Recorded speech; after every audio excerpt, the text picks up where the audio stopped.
Here's the thing, like, Ghana made so much noise. The GFA made so much noise about, oh, this time is going to be different. Oh, they're going to have a nice, it's going to be a standard of what they're looking for. They're going to have a committee to go find people. And what do they get? They go back to their ex. Ghana reminds me of that one university friend you had who swore off saying, we're not going to date any more bad character people. We're going to act well. We're going to get our life together. And 2 months later, they're dating their ex. How about Ghana? That's what that GFA sounds like. Now, look, here's the thing. There are a couple things to keep in mind. Yes, so Otto Addo has been announced by Borussia Dortmund as the new head coach for Ghana starting in the summer. So he's going to finish up this season and then head over in full time for Ghana. Now, in his time with Ghana, he's 4-4-4. 4 wins, 4 draws, 4 losses, I believe is the record. And to me, there's so many thoughts, but really for me right now, it's this. On the one hand, what is the point? You talked all this time about how you're going to try to find the best. And if the best is just this, it just feels as if this is the man who, my honest opinion is this. It feels like Otto Addo is the most credible coach they can have, that they can still have a conversation with. Whether that's right or wrong, from the outside, from my perspective looking in, that's what it looks like.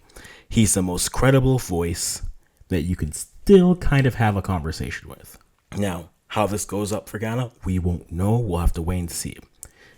If you want to be the positive person, you say, look at the wins and what he did. He got 2 draws against Nigeria. He got the team to the World Cup. They beat Korea at the World Cup. In the friendly, they beat Switzerland leading into it. They also lost to Portugal. They lost to Uruguay. So as a side, I understand there are pros and cons. If you're looking at it from a stylistic standpoint, yes, this was closer to the team that you had where they would move the ball and looked fluid. But in the same breath, you're asking for a side which didn't have all their players. Right? Kofi Tred's been out for a while, and that's someone for Ghana I've been talking about for a while. You need that type of a player, and because Kudus is that. You also now have the age-old elephant in the room, which is what you do with the AUs, which at this point, if you think they still have more to contribute, I still think you need to move on from them. If you still think that they shouldn't be on the team, you still need to move on. I'm loving the approach that you need to just move on. It's nothing against the players, but you'd rather move off of a player, those types of players, a year too early than a year too late. And right now, it feels like we're getting closer to a year too late. They don't really fit any type of system. And you need to start to get more players in, more informed players in playing, getting ready for AFCON 25 and then the World Cup in 26. Qualification starts going. You have these 2 friendlies to look at it and to go through.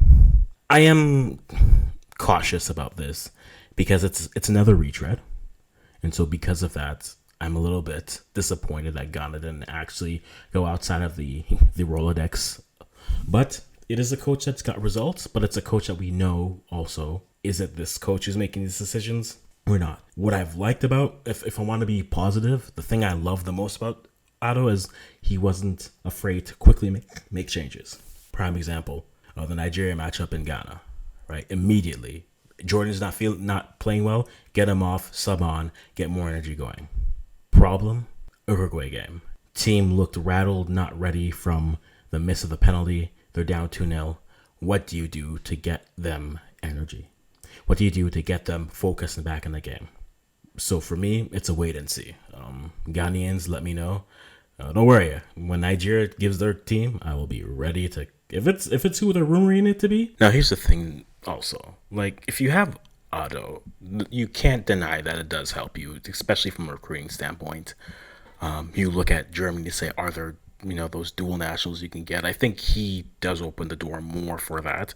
And maybe he's a more credible voice to talk to some of those dual nationals who are trying to, come in and find some quick solutions to your problems, whether that is, finding more midfield depth, whether that's finding more center back depth. He certainly does help with that. But time will tell. I think he did certainly help in terms of recruiting the likes of Iñaki Williams, Tariq Lamptey, and so on.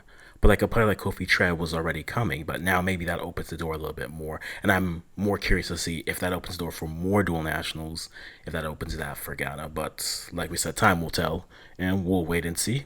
I am cautious, but I will wait and see. Ooh, I'll have comments on that as well. But until next time, we'll just wrap it up here.